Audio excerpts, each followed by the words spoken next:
Clear Live. It's a 3-part live pertaining to Kansas City. Victims from last year, 3 men, friends, found dead from an overdose in the backyard belonging to their friend. Well, they arrested alongside a black male who served him drugs, and then he later administered those drugs to his said friends. Also, the children found in a van in Detroit, Michigan. It is believed they did not freeze to death, but they died from carbon monoxide. And then Kelly Bryant, who's in a Pontiac, Michigan jail for first-degree neglect, abuse of her 3 children she left behind in a condo. There were discussions pertaining to pretrial release and bond. Excuse me. I believe tomorrow she will go to court, and there will be a discussion pertaining to if she'll get pretrial release or a bond, a reduction in a bond. So please check out that earlier live. This is breaking news that I'm about to bring to you here. Very interesting information. Questions we have asked over and over since we got wind that the children were unalived inside of this home, and now they're giving us information from documents. This is some disturbing SHIT. So if you had any questions about what really happened in that house and who knew what, you now will have get a glimpse into that fateful night. I will be playing 2 videos pertaining to text messages between the victims' surviving roommates. But I believe that would be Bethany and Dylan. This is bad, bad, bad. Welcome to the Vault Excel.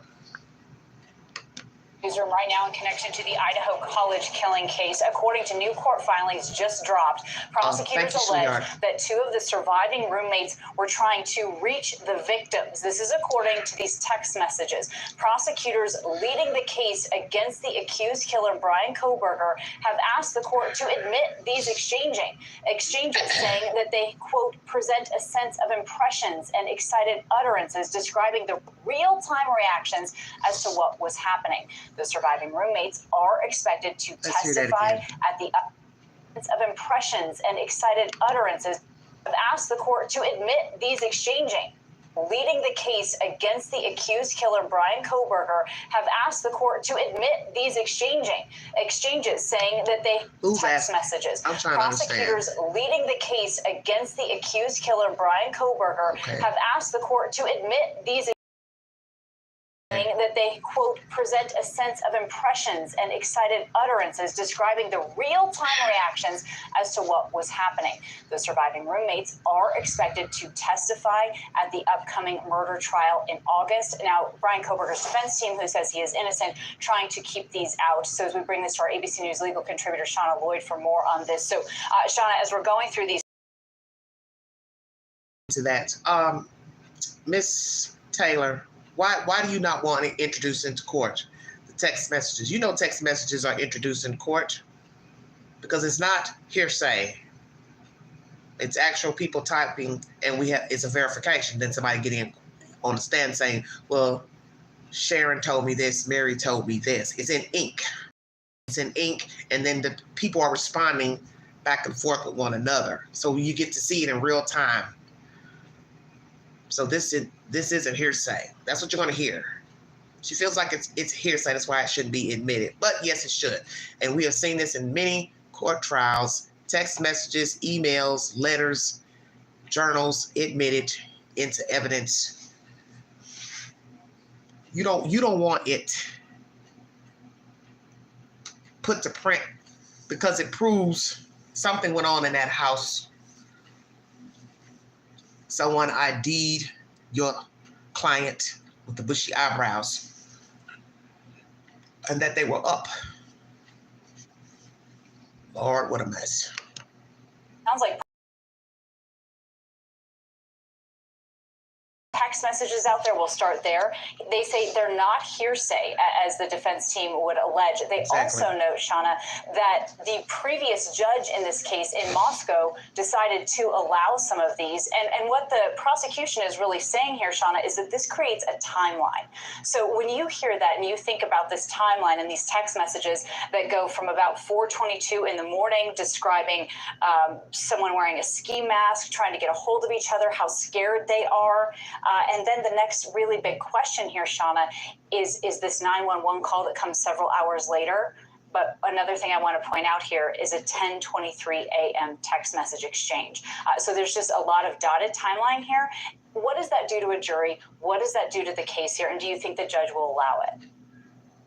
So there's a lot to unpack here. So when we talk about what this would do to a jury, juries always want to be present. They want as much information about what happened at the event and the time in which it happened. So this is going to be something, if admitted, the jury's going to look very carefully at.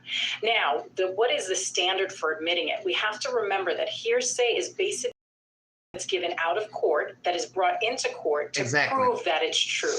It's normally not allowed. However, there are a number of exceptions. As the prosecution is alleging, this falls under excited utterance. What is that? That's basically a statement that you say as something is happening. It's typically a statement that's uttered when there's a shocking or surprising event. And the idea behind this exception is that you have not had time to formulate a story. Therefore, we can rely on the truthfulness of the statement. So when we look at these text messages, we see how close in proximity to time that happening in the house. We know that it was very close in time. They were clearly afraid in the text messages. So that's going to qualify for the type of event that spawns excited utterance. So when I'm looking at it, what I see is that this is likely to be admitted, maybe not all of it, but I do think a good portion of it will be admitted as the exception of an excited utterance to hearsay. And so in terms, again, here, also of the timeline and the hearsay argument in the 911 call as well, they note here that, it's sad to read because at 4:30 in the morning, they're texting their friends, please answer, why aren't you answering?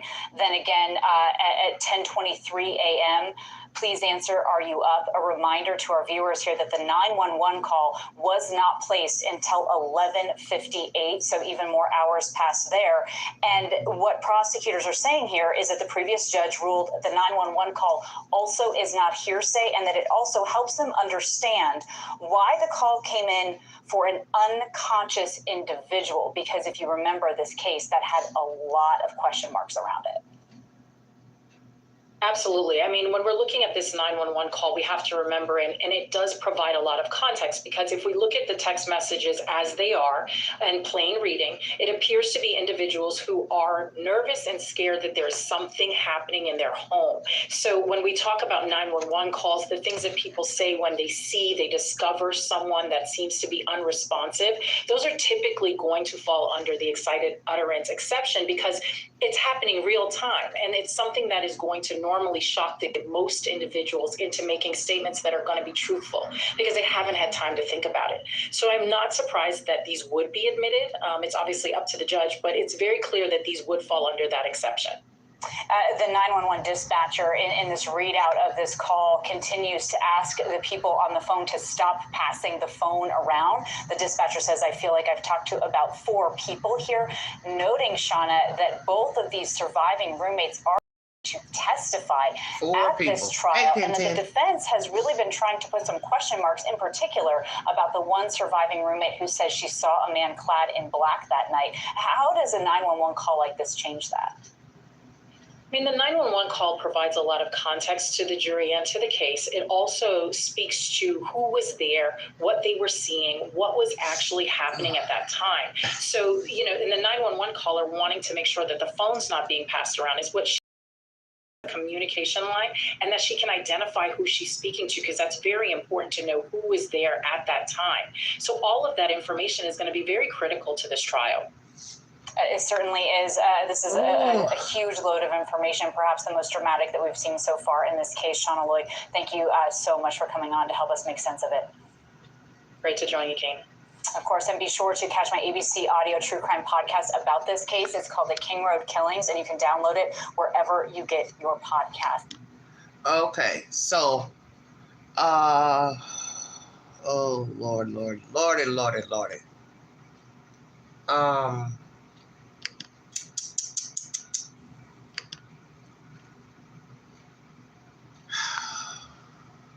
What a mess. Let's chop it up, everybody. Real quick. We'll give you a picture of the house. For those new to the case, some people probably haven't followed the case. This is bad, bad, bad, bad, bad, bad, bad. This is really bad. Oh,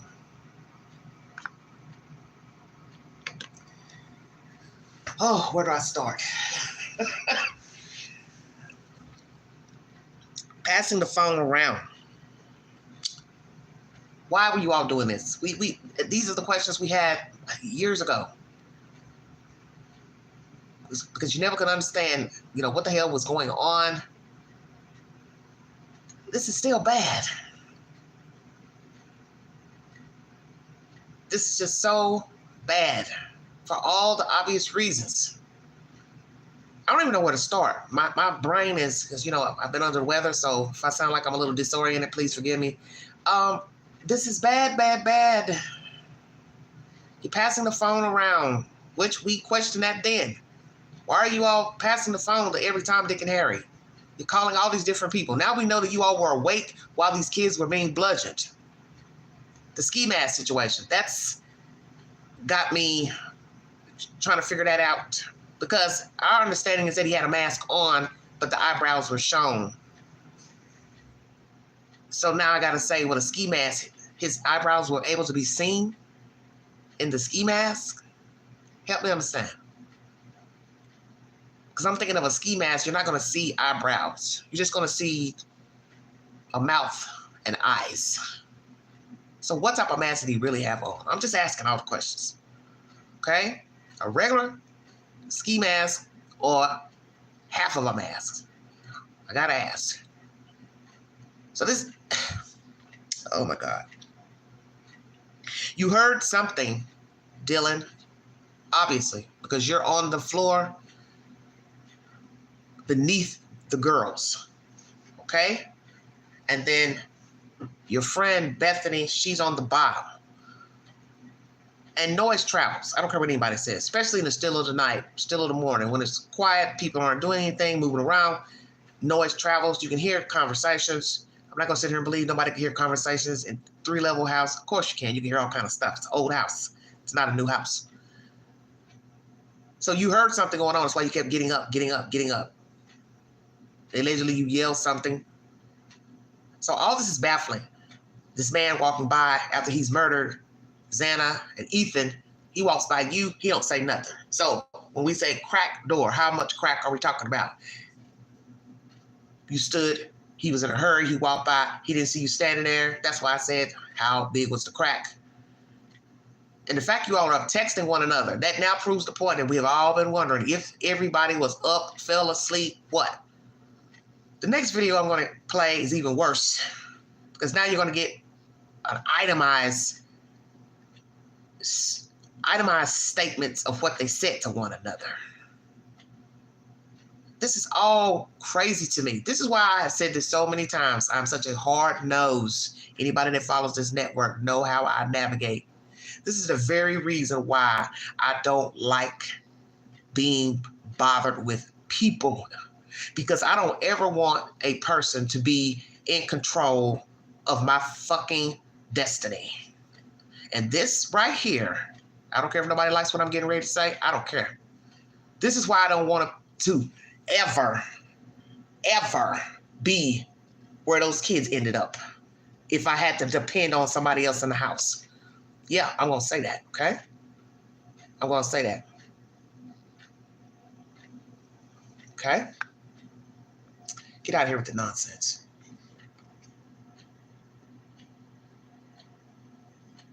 One second, everybody.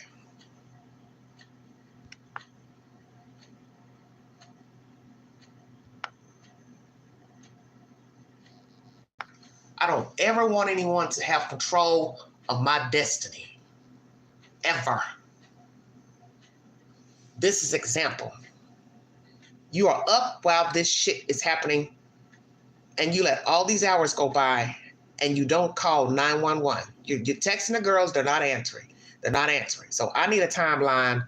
4 something in the morning, 4:20 something. We already got a guesstimate. That's what time they believe Kohlberger was at this house anyway, okay? So it's all fitting in together. But the problem is, you're calling these girls' phones. They're not answering the phone. You don't think to say, hey, maybe we should call 911. When you text the other roommate, they're not answering. Hey, you try calling one of their phones. They don't answer, blah, blah, blah. You calling all the different girls' phones. So how many numbers were dialed? So let's start with Dylan. Dylan, how many of the roommates did you dial? Because I understand Kaylee was coming back to the house as a visitor. So did you dial Kaylee's number? Did you dial oh Lord, the other roommate's number? Xana, did you dial her number? Need to know, how many of them did you call? When you call the girl downstairs on the bottom, Bethany, did she call any of the other roommates? So at some point you all realize nobody's answering. At what point do you say to yourself, I need to call 911? Because this is how bad this is going to look when you go to court. When they play all this back, your interactions with one another, you got the news people here saying, oh yeah, they were scared, blah, blah, blah. That's the first thing the defense is she's going to wear your ass out in court. You were so scared. Why didn't you call the police? Because you can't now use the drunk excuse. I was drunk. I was sleepy. I was tired. That's not going to work. That's not going to work. It's not going to work at all.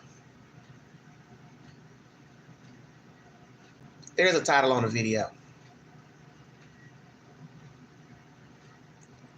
They like to play games. This is not going to work. This ain't going to jive. Okay?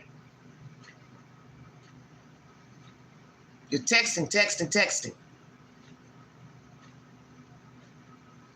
And yes, you don't call 911. Why not? Then as you hear the lady saying in this commentary, 10:23, you're texting one of the girls again, or however many, still no answer. So this is what I always said back then. Did one of these girls get up and walk the house and saw that they were dead and ran in the other one's room, shut the door, they were scared? See, I don't know, because I know people do weird shit like what they've done here. So I'm a realist. I deal in the real world. I don't deal in all that conspiracy bullshit. I live in the real world. And I live in a world where these people sat in the house while people were being bludgeoned to fucking death and did nothing. Didn't run out, didn't go call 911, sat there letting blood permeate in the ozone layer, in the air. I just want you to think about that now. You laid in this house knowing there was something going on, and you did nothing. And I'm not talking about trying to play Captain Save-A-Ho and fight Kohlberger. That's not what I'm saying. I'm saying that gut instinct that says something is not right. And they knew something wasn't right because we now got the text messages. So this is what we had been bickering about years ago. Were they up or not up? Because I always say you got to prove it. Can't assume, you got to know for sure. Well, we now know. Now you got to ask, when did they go to bed? When did they fall asleep? Were they sleeping in the same room together when they got up to call at the 10:23 mark in the a.m.? That's still fucked up, because you're now still talking about almost an hour and a half later before you call 911 that there's dead people in the house. Now I'm going to play you some more video that's even worse. That's just, oh my God. I'm telling you, Ann Taylor is fighting for Kohlberger so he don't get the firing squad and put to death. Do you understand what I'm saying? She's going to do everything she can to get that damn man off. And these text messages is not helpful, because as we've learned with many true crime cases, such as with like Casey Anthony, that shit should have been proof in the pudding. Hey, this lady killed her kid. She last had her kid, blah, blah, blah. But Baez gave reasonable doubt, and that's all it takes. Reasonable doubt. Reasonable doubt. I think this man did it, of course.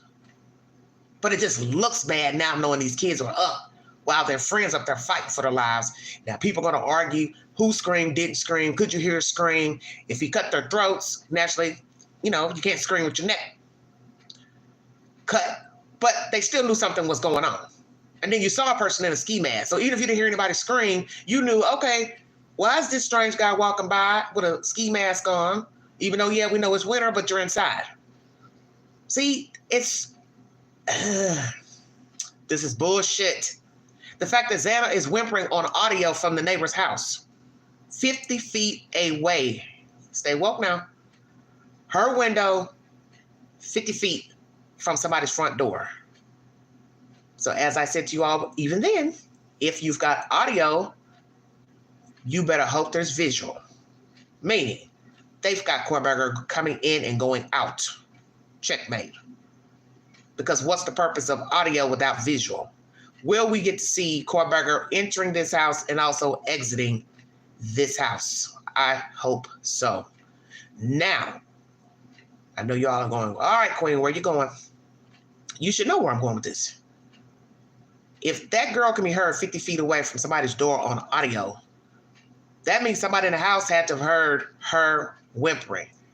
And we do believe we heard that mentioned as well. Way back when, that yes, somebody heard the child whimpering, Xana. And somebody says to her, I'm going to help you. So was that Ethan talking to her or the killer, Mr. Kohlberger? Allegedly, Kohlberger. That would be very cruel for a killer to say, oh, yes, I'm going to help you. But I believe he's a sicko, psycho, wouldn't shock me none. But as they say, the dead tells no tales. All I'm going to say, I don't want friends like these. I don't care what anybody says. People can say, you can judge me. I don't care. When you're talking about life, every moment counts. And it's proven now they were up, they heard something strange because they're texting it in text. So that means you're in the moment. Which is, as they're fighting in court now about that, hearsay. It's in the moment. It's not hearsay. It's in the moment. It's in ink. So now people are going to look at you and say, damn, you were up and these kids were fighting for their lives. See, now you got to ask, could they have been saved? Could any of the four have been saved? Because then you got to ask yourself, did Kohlberger stab him enough to where he watched to make sure they didn't move, didn't get up? See what I'm saying? Don't know. That's why now that we know that they were up, have been saved. Could any of the kids have been saved? Sweet Jesus and me. Unsealed documents in Brian Kohlberger case. All right, everybody, here we go. Second video. Jesus, well.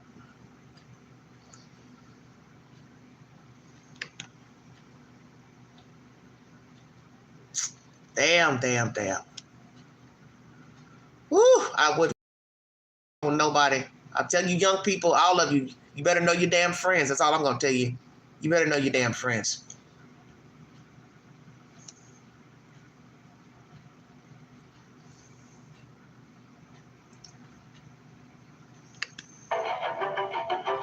New DNA evidence introduced in the case of Brian Kohlberger and a glimpse at the 911 call and the text sent between surviving roommates in the home where 4 University of Idaho students were brutally stabbed to death.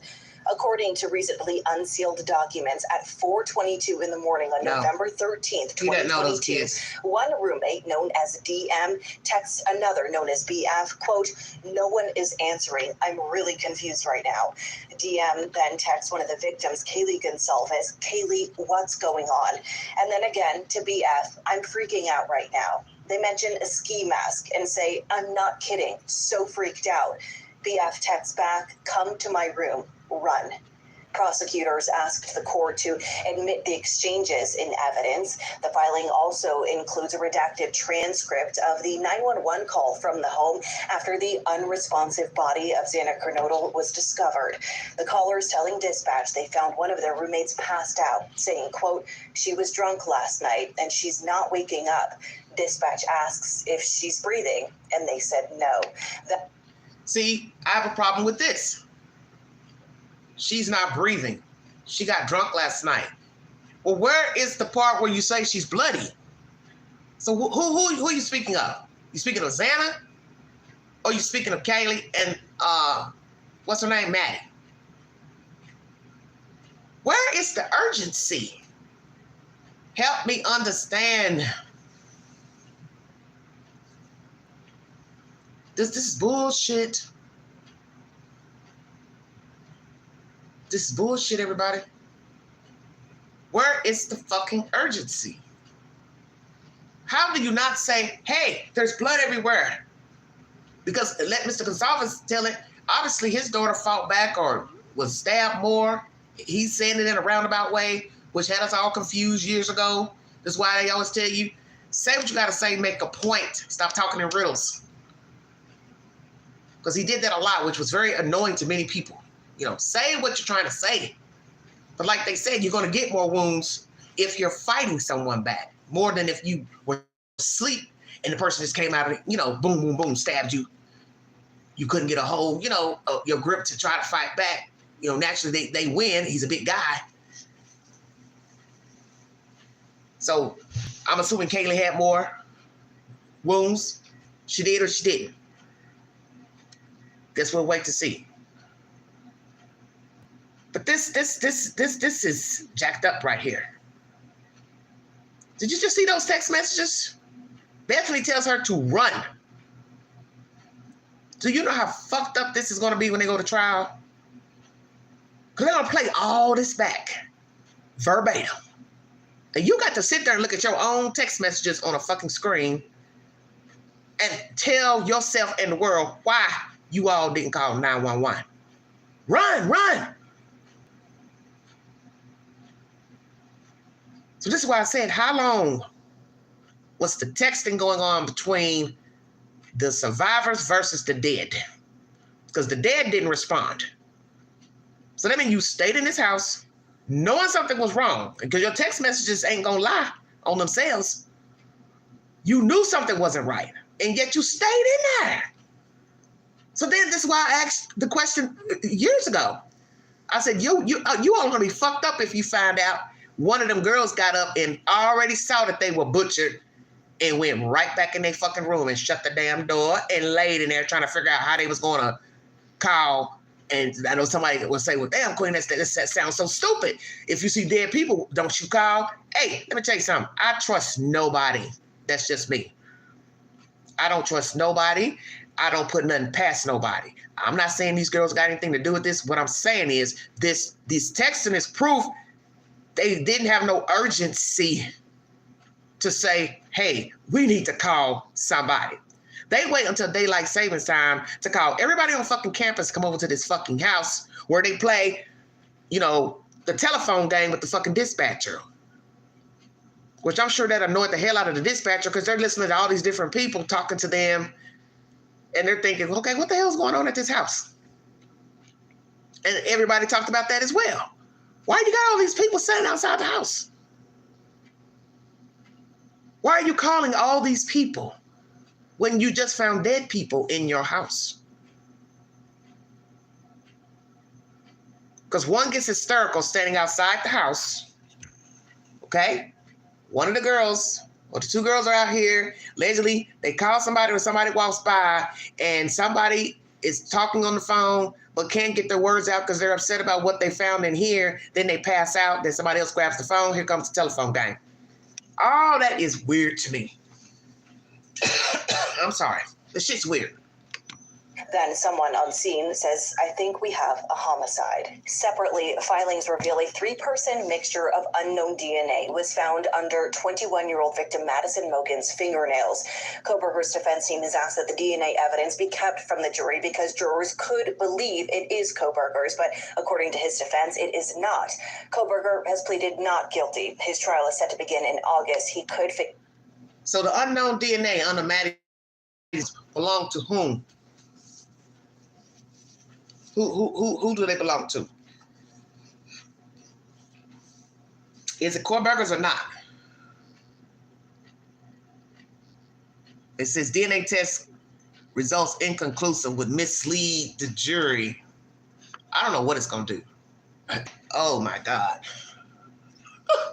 I just thank God I'm not a young person. That's all I'm gonna say. Could face the death penalty if to do the fucking right thing. That's all I'm gonna say. In the morning on November 13th, 2022, one roommate known as DM texts another known as BF, quote, no one is answering. I'm really confused right now. DM then texts one of the victims, Kaylee Gonsalves, Kaylee, what's going on? And then again to BF, I'm freaking out right now. They mention a ski mask and say, I'm not kidding, so freaked out. BF texts back, come to my room, run. Prosecute. I want you to read those text messages.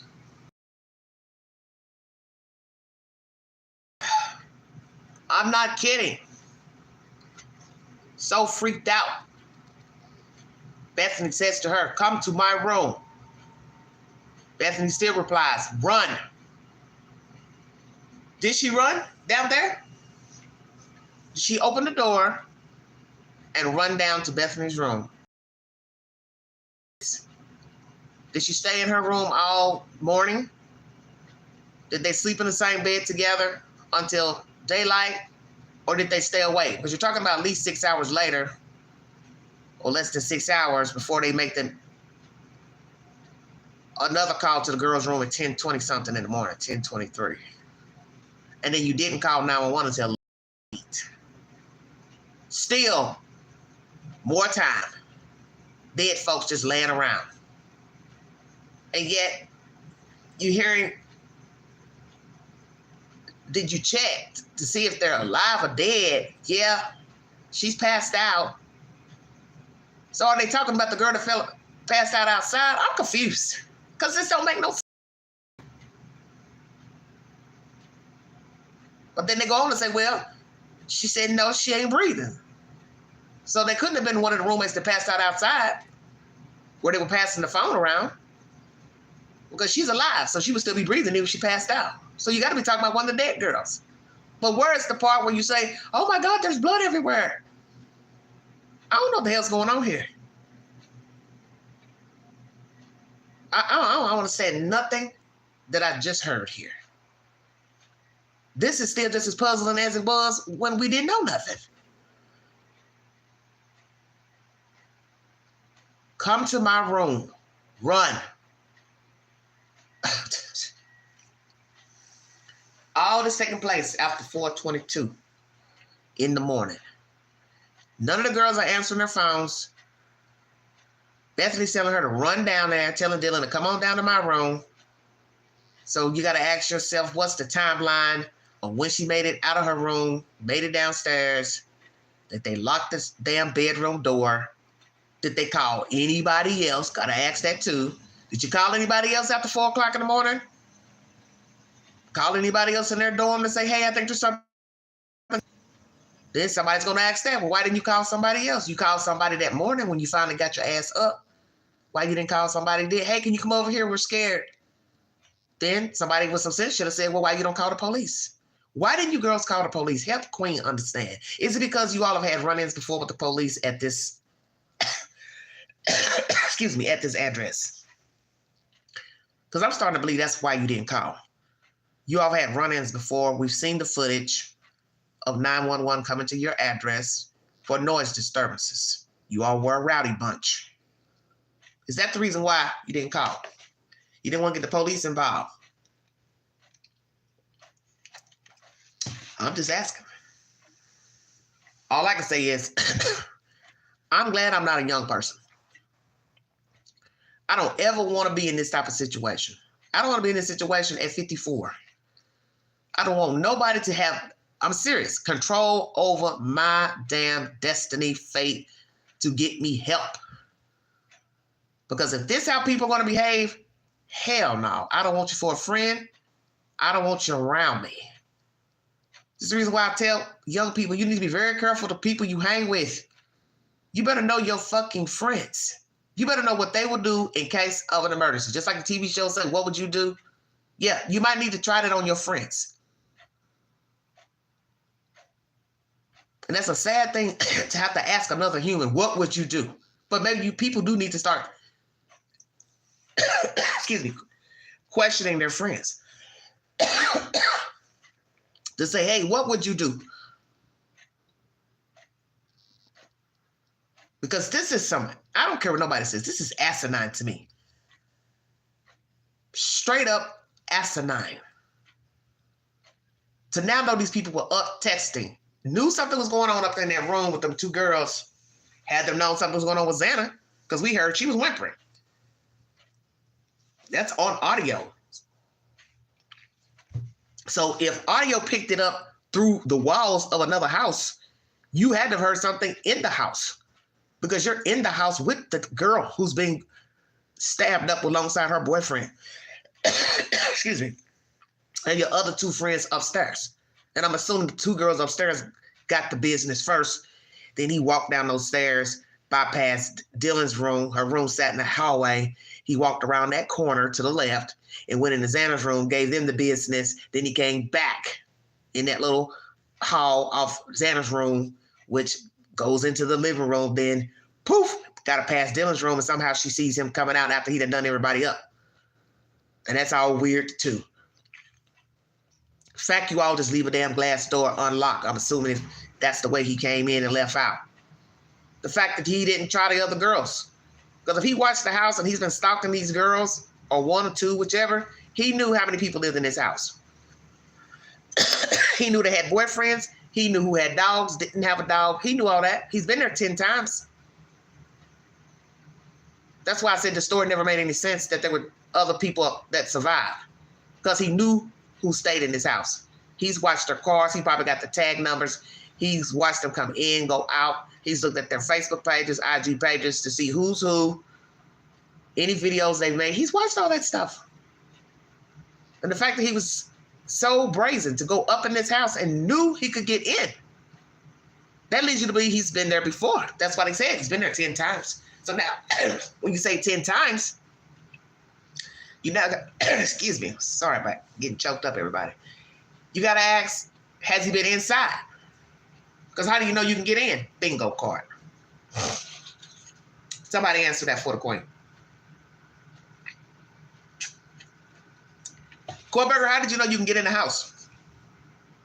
You're not friends with them. They never invited you over. So how did you know you can get in? How did you know which door you could go in?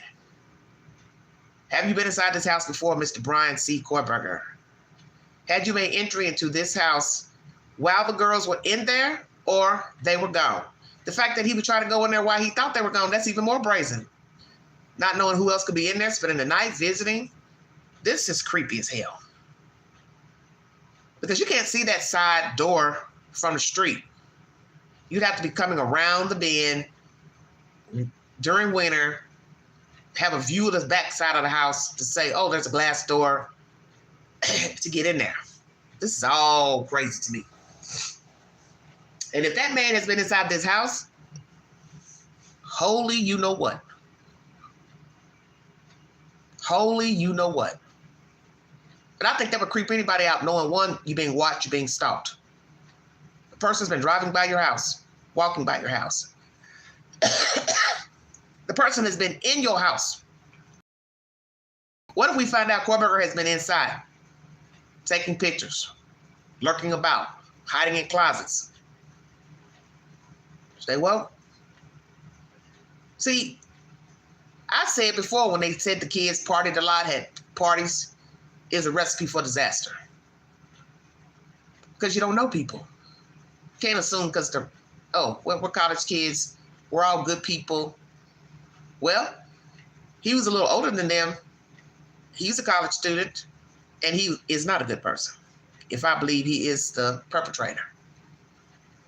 Because you don't know people. And the fact that he lived 15 minutes away in another state, crossed over into this state, stalking these girls since the moment he touched down on soil, which is very bizarre. Not even a fucking student at the same school. So then you got to ask how he came in contact with the girls to start stalking one of them. Stumbled across their IG page or something by accident. I don't know. Could be. You know, you get suggestions. Could have seen them in the brochure for the school. I don't know. Then they say maybe he went to the restaurant where one of the girls were. I don't know. All I know is he found them. That's the point. And I always thought he could have found them back in Pennsylvania. Maybe that's the reason why he came out here to go to school. You know, hey, I'm going to go to school out here. I fancy one of these girls. I want to get close to her. Hey, it takes all kinds. But the fact that these girls were up, this is messed up. And I want people to really sit here and think about that.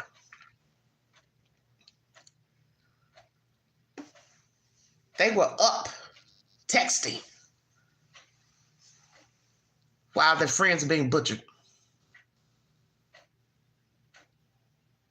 And Korberger knew that they were up because Dylan allegedly yelled back, hey, cut it out, or turn the noise down. When Dylan made that comment. So he was either upstairs or around the corner with Xana. And like somebody said in the comments, you mean to tell me nobody made any noise while they're being stabbed to death? Come on now. Hey, somebody had to hit the ground. Dylan, Xana, or Ethan. Ethan's a big guy. That's gonna be like dead weight hitting the floor if he was upright when the altercation started. So you can't tell me you can't hear no big old 6 foot something guy hit the floor. Stay woke, everybody. I don't know what these girls gonna do when it's time for court. They gonna be shredded by this Annie Taylor. She's gonna wear their ass out. And I know they're dreading it because I would if I were in their shoes. It would be the day I would dread going to court. Knowing I got to go one face court and knowing Miss Annie Taylor is going to grill me on why I and my friend never called 911. We laid in this house with our friends either hanging on to life or dead for hours. And then guess what? Anybody listening? Blood has its own smell, just like any element. It was permeating in the house when officials got there, okay? I want you to pay attention now. I have shared a story with you guys about a cousin of mine who unalived himself many moons ago, 30-something years ago. And when I went to help the wife clean up the residue, naturally, as soon as the door opened, you could smell the blood, okay? Now, he took his life upstairs, 2-bedroom townhouse, but the smell was still in there, okay? From where he killed himself, shot himself in the head. So I want you to think about that for just a second. What the girls smelled when they got up that morning. That's why I tell people you got to pay attention to the information. And if you don't know something, hey, ain't nothing wrong with asking. Knowledge is king. So now you know that blood smells. If you did not know, smells like iron. When people are unalived, either by self or others, and the blood, they're laying there in death, it has its own smell, okay? Also, you're going to start to smell after so many hours of your body decaying. Body goes into rigor mortis. That's a whole nother smell. Is there somebody out there listening to what the Queen is saying? So you mean to tell me you all got up? Now we're going to this new bullshit. You got up that morning, come out of Bethany's room, assumedly. And one, you ain't smelled, ding, ding, ding, iron. 2, death. I'll let that sit right there. Yes, you went to her room. Are you not reading the text messages? Those are those text messages. That's Bethany saying to her, come to my room. Run.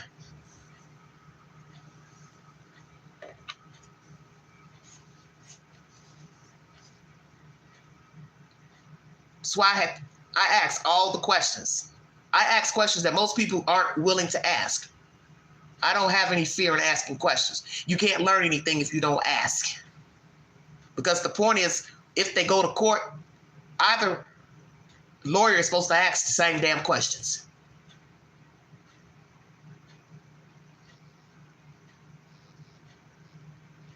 How are you going to explain this when you go to court? Well, she'd been a fool to stay in her room. You're sitting here texting her about a ski mask. That's why the girl's telling her, come out the room. I don't know what they did. I know what they didn't do. They didn't call 911 like they should have. But because this is the stupidity of young people. Talk, text, because that's all young people know to fucking do. And some of you old ones, you're the same. All you do is text. Stuff be going on and you all won't even get up because you want to text people. This is why I'm so hard on people who text all the time. Because you don't live in the real world. Yeah, I'm being a bitch tonight. You can't function unless you're texting.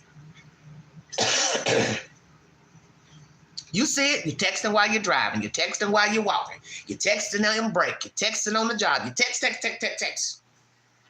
And the whole world is floating by you while you're texting. This is proof.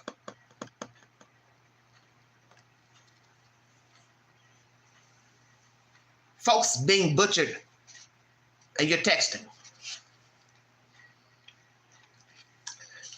You never call 911 after seeing nobody's responding. Dead silence. I want you to think about that. It's dead silence, nothing. So this is why I said, did they ever come out of their room and go look for themselves and found these people dead, but did nothing? Now, some of you may not want to reconcile with that, but I'm going to ask it because I'm looking at this right here. Why would I not ask? Look how many hours you waited before you actually dialed 911. You all were up while this shit was going on. It never called the damn police. So why would I not ask, did you get up and go look around the damn house? I don't know what they did. And I definitely ain't about to sit here and say, no, I think they stayed in their rooms all night. I don't know what they did. I know people do weird shit and crazy shit. So if you can do one thing weird, you can do two things weird. You can notice something's going on. You saw a man walk by the ski mask. You're talking about it in text messages, and nobody calls 911 to say, I think we need to call the police and tell them come to the house and check the girl's room out. We're too scared to come out. Excuse me. Hey, girl, I ain't coming out this room. Well, okay, I ain't coming out my room either. And then you wake up. What do you all do when you come out of your rooms? When it's a.m.? You're telling me you didn't smell nothing in the air strange when you got up. You had to have found them dead in order for you all to be calling 911, standing outside. I mean, you ran out and dialed. But then we learned you didn't dial. Y'all calling everybody else, brothers, sisters, cousins, to tell them that these dead kids are dead. This is weird. This is just too weird for me.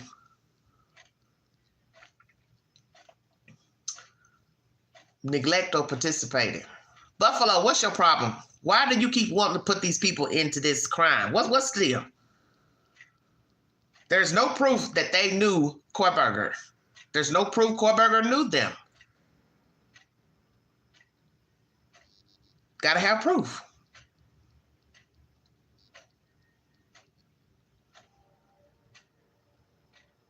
Got to have proof. That's why I did not dwell on theories years ago. I never even pointed the finger at a suspect years ago because there was too many kids in the story to point the finger at anybody. And you see how you all threw gasoline on Kaylee's ex-boyfriend. The boy could have went and killed himself because people thought he had something to do with these kids' murders. You don't do that. That's why they tell you don't point the finger at nobody in the beginning. I didn't. I made a vow that I wouldn't, and I didn't. I knew everybody was wrong. And that boy could have unalived himself from all the scrutiny he got from people saying he was involved. Hey, Flora. My message today is to anybody. I only like talking to young people because I always think at some point you might be able to reach a young person's mind versus somebody my age. People my age, we're stuck in our ways. We're hard to deal with, okay? So I like giving advice to young people. But I'm going to go ahead out on a limb and say this to anybody with a damn pulse. Hope you know your friends. That's all I'm going to say to you. You better hope you know your friends, your damn neighbors. Because if you get this type of behavior, you could be just like those dead kids in that house. And I think a lot of people really don't want to face the fact that they know people who would behave the same damn way. Because I always tell people, you think you know people, but you really don't. You don't really know how people will react in a given situation. You think you know how they would react. You think you know how you would react. All I'm saying is, you don't want to fuck around and find out. Okay?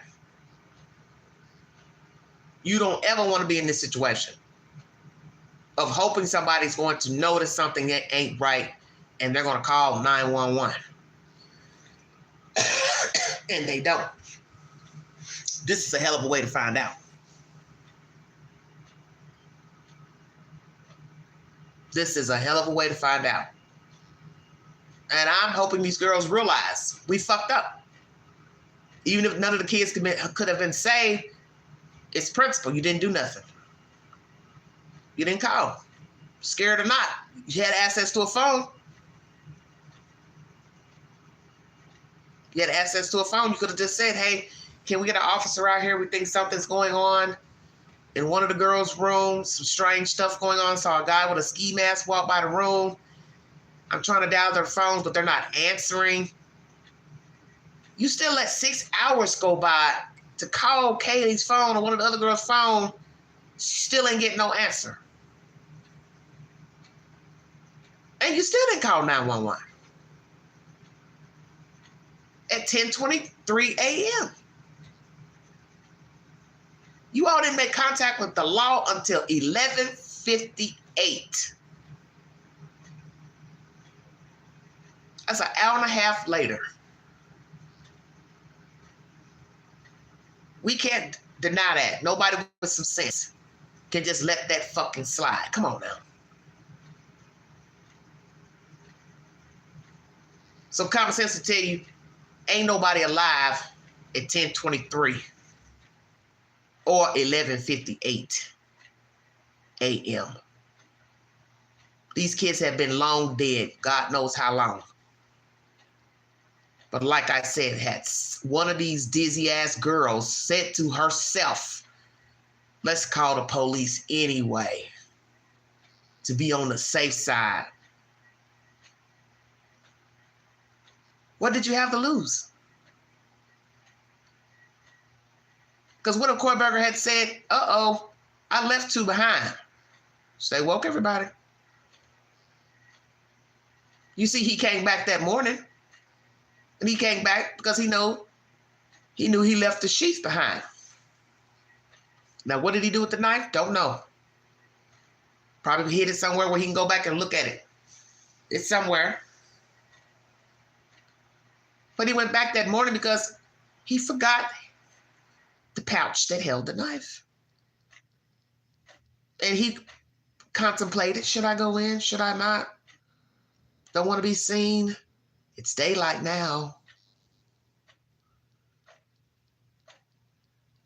You just imagine all of that transpired that late morning. It's creepy as fuck even thinking about it.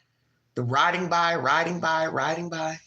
waiting on the perfect moment to park the car and make entry, killing the kids room to room, and all the time, one little busy bee's up hearing it all. And who's to say Bethany wasn't up downstairs in her own room, up at the same time? I don't know.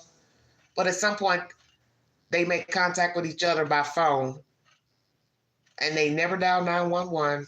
Allegedly, they didn't go out of their rooms to go look to see what the hell was going on. Don't know if they called anybody else in the wee hours to say something ain't right. Don't hear that anybody came over during the wee hours. They played phone tag when they finally got up that morning.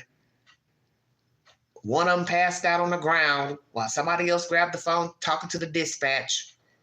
They played hot potato with the phone. At least 4 people was talking to the dispatch.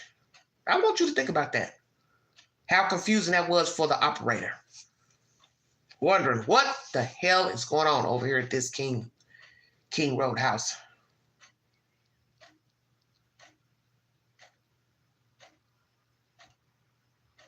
So first calls coming in, somebody passed out. Not the actual murders. This is fucked up.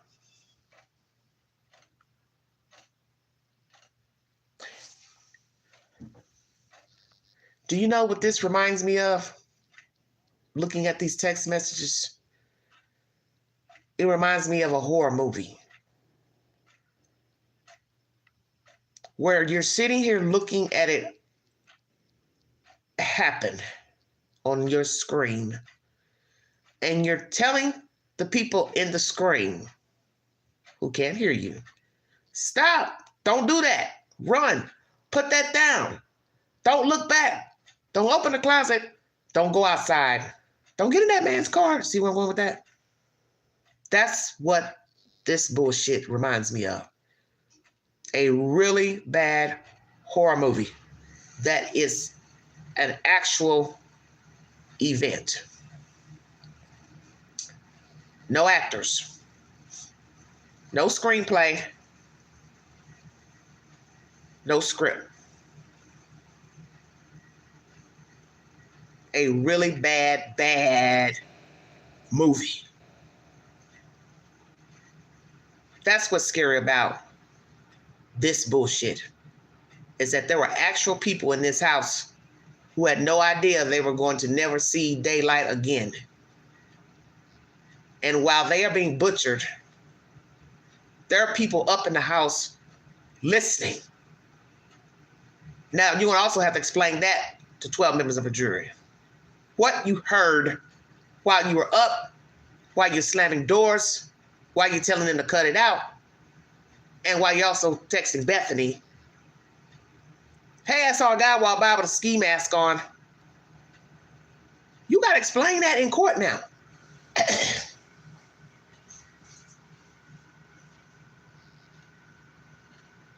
I don't think people really understand the severity of this case. Besides the murders of these children, 2 people were awake. And you ain't gonna make me believe in that big old house, noise don't travel. You know it travels. Noise travels in any structure. You can hear people talking through vents. You can smell, odors, body odors when people come in to, from getting ready to take a shower. You know when somebody's taking a shower, because you smell it. You know when water's running, shower's on, flush the toilet. This fucking $2 version of the Amityville Horror House. That's what it reminds me of. First time I saw the house, I said, dear God, those kids are living in that ugly house. Excuse me, ugly. It's an ugly house. I'm glad they tore it down. We'll take a dog in there.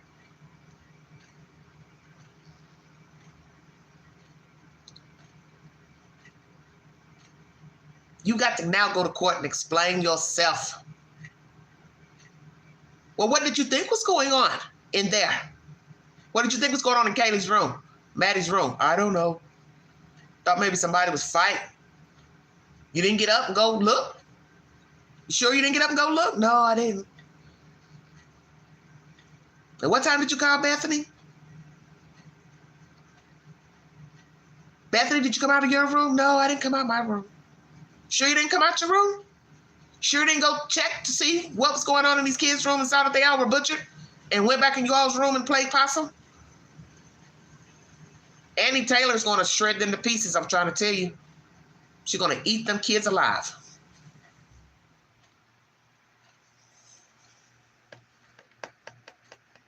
All because of this. The world knows now that you all were up. And hell yeah, it looks bad as fuck. And this is my perception of it. There comes a point when you have to do what is right. You don't worry about later. You don't worry about if the police gets involved. Who cares? Your friends are dead now. For all we know, one of these kids could have survived had they got adequate care, aid. We're never going to know unless, medical examiner, can't remember if she said none of them would have survived, immediately after the wounds. I'd have to jog my memory back to, her findings, initially. It's been a long time ago. But you understand what I'm saying? Could have been a possibility that one of these kids could have lived.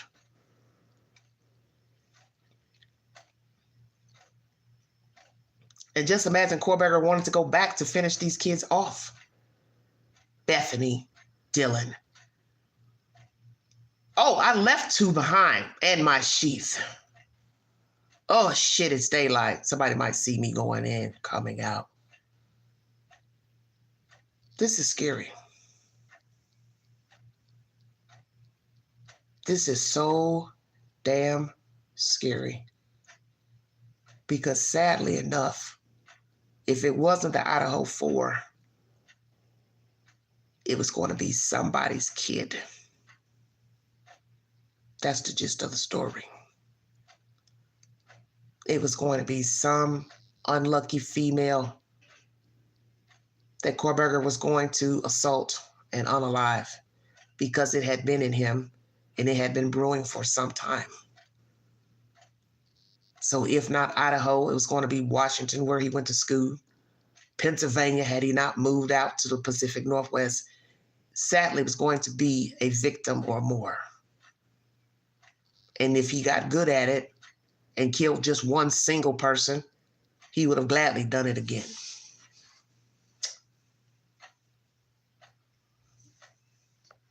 I'm not sure, Murray. I know they're releasing different things.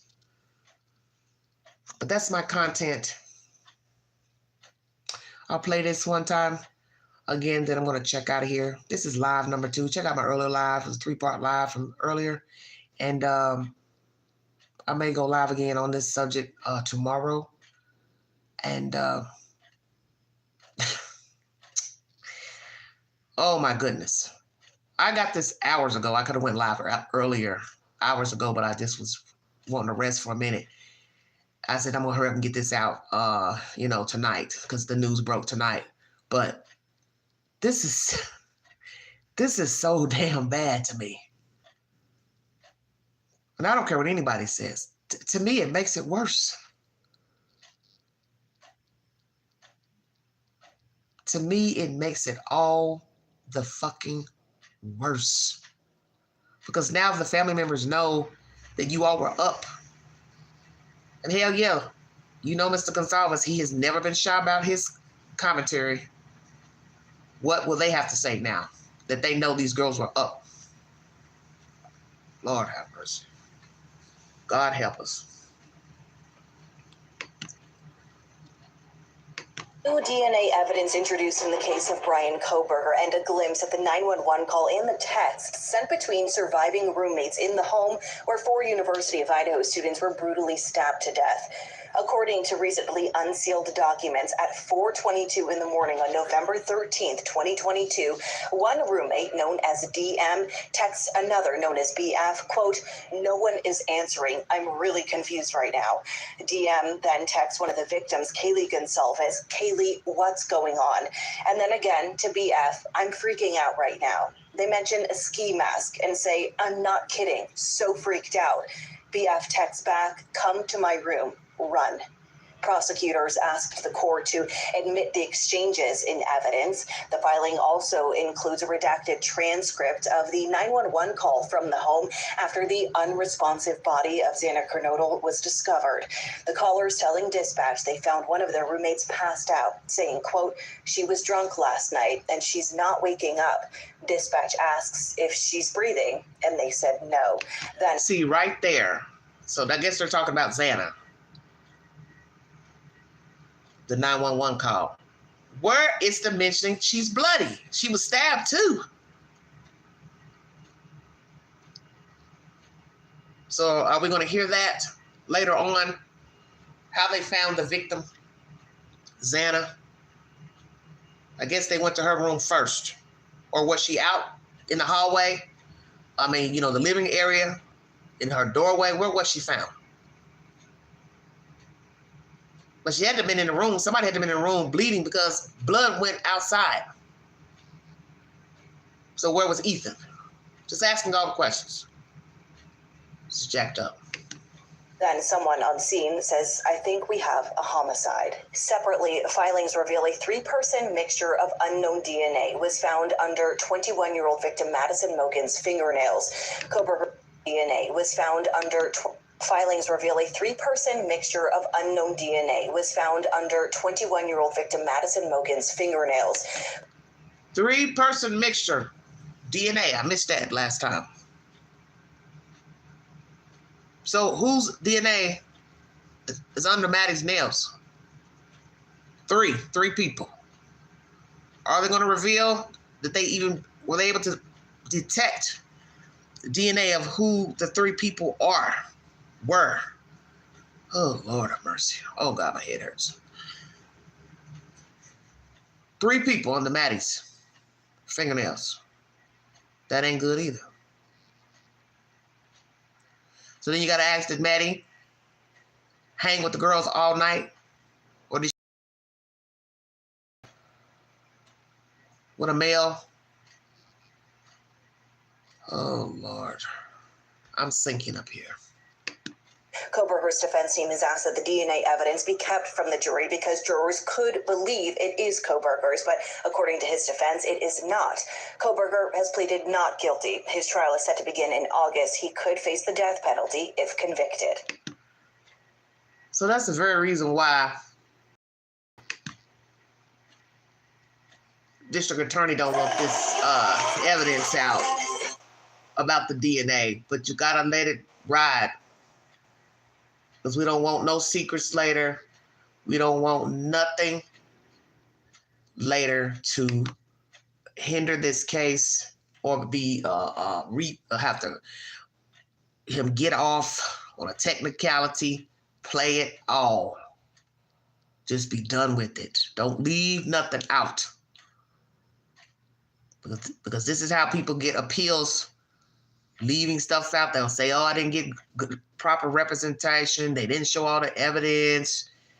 District attorney hid evidence and information pertaining to the victims. Just show it all.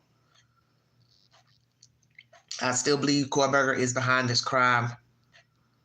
Why this girl has DNA of other people, I don't know.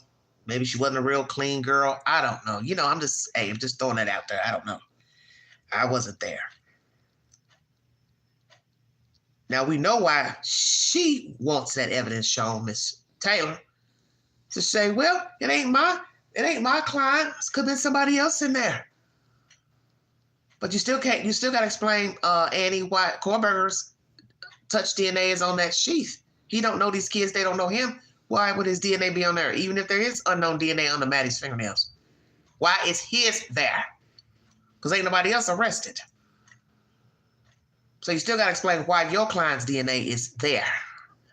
Why is he his chemical makeup being introduced as the guy that walked by with the bushy eyebrows. They go to court. She's going to point him out.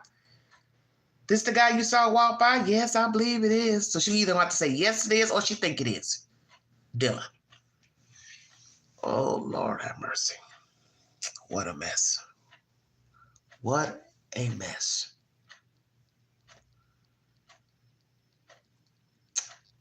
The thought of being in bed and waking to a monster standing above you. Well, they probably are awake when he walked up there. Just imagine you're awake. They were probably up, still doing girl stuff, talking, laughing. Could have been just dozing off, don't know. And just a stranger just rolls in like a ball of thunder. You know, a ball of fire. Just rolling your room. With knife in hand, all that. But we know he didn't pull the knife out till he got in the room because the sheath was lying besides, I believe, well, who's that, Maddie's body? So I doubt he had the knife in one hand and the sheath in the other. Maybe he did, I don't know. So this makes me think maybe the girls were asleep and he walked up on them. They didn't see him. He pulled the knife out, put the sheath down beside Maddie's body, and then went to town.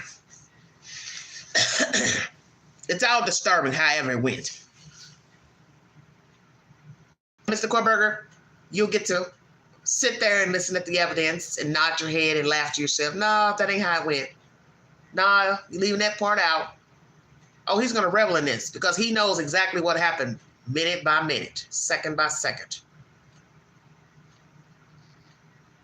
The district attorney will have to do his or her best to try to put us in the rooms with these victims.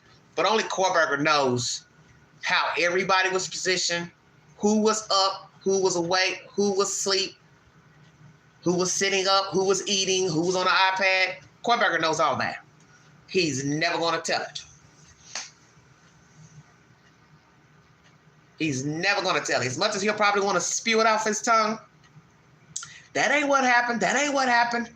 He knows he can't because he wasn't there. He was stargazing. But oh boy, you can best believe, baby, when it's trial time, he is going to want to jump out his skin to tell the 411 because he likes to be right. So you're going to see that in him at that table. You're going to see a person 2 minutes from jumping out of their skin to say, that's not how it went. She was over there. She was sitting there. He was standing there. He will probably damn near bolt up out that chair to tell it because he wants it told right. Believe that. He's a right fighter in his sick head. Do you understand what I'm saying? So he's going to want the story told, but he can't tell it. And he's so egotistical, he's liable to slip up and tell his own damn attorney. Imagine that. That's not where she was lying, standing, sitting. Then the lawyer's going to know, I'll be damned, he was there. Shut your mouth. Because he doesn't have any self-control, you see. He doesn't have any discipline. And he's used to being in charge. He's used to telling people what to do, you know, being that teacher's assistant. He wants to have control, you see. And he's got to now leave it in the hands of Annie and her team and the district attorney. And I don't see it working. I'm just going to keep it real with you. I don't see it working out. And that would be kudos to the district attorney. If Kohlberger gets into court and wild out and loses his damn self-control. I hope he does. Because you know he wants the story told. But he can't be the one to tell the story. So I'm hoping he has a slip-up moment where he's sweating and swaying and, you know what I'm saying? I just hope he pops off. And then they can see the real Brian C. Kohlberger. in court. That's my update, everybody. New information has been released of text messages between Dylan and Bethany on that fateful morning in November. Also, I guess pieces of the 911 call also released. What a mess. Like I said, hope you all know your friends. If you're ever in a dire situation where you were with a group of people, God forbid, 2, 3, 1, and something terrible jumps off where you all are in fear of your safety, you better hope you're with somebody very level-headed. That's all I'm going to say to you. Because you do not want to end up like these kids, depending on somebody to do right by you, which is just picking up a fucking phone and calling 911.